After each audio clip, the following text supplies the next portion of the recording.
যারা কেক বানানো শুরু করতে চাচ্ছ কিন্তু ভয় পাচ্ছ, আমি তাদের উদ্দেশ্যে কথাগুলো বলছি। ভয় পাওয়ার কোনো কারণ নেই, কারণ কেক বানানো অনেক সহজ একটি বিষয়। তোমরা স্টেপ বাই স্টেপ পদ্ধতিগুলো ফলো করলে অনেক সহজভাবে কেক বানাতে পারবে।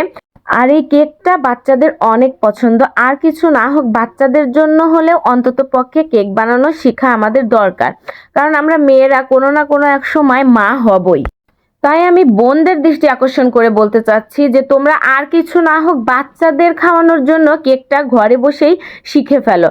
আর আলহামদুলিল্লাহ, বাচ্চারা এত স্বাদ করে খাবে, তোমরা আর বাইরে থেকে কেক কিনে বাচ্চাদের খাওয়াতে চাইবে না।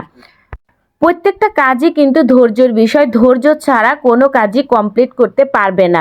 ধৈর্যের সাথে যে কোনো কাজ তুমি চালিয়ে গেলে ইনশাল্লাহ একদিন সফলতা আসবেই।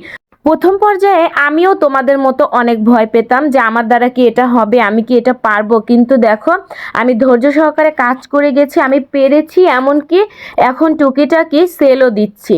আমি যে খরচ করে কাজটা শিখেছিলাম সেই খরচ কিন্তু আমার অনেক আগেই উঠে এসেছে। তোমরা চাইলেই কিন্তু অল্প খরচে এই কাজটা শুরু করতে পারো।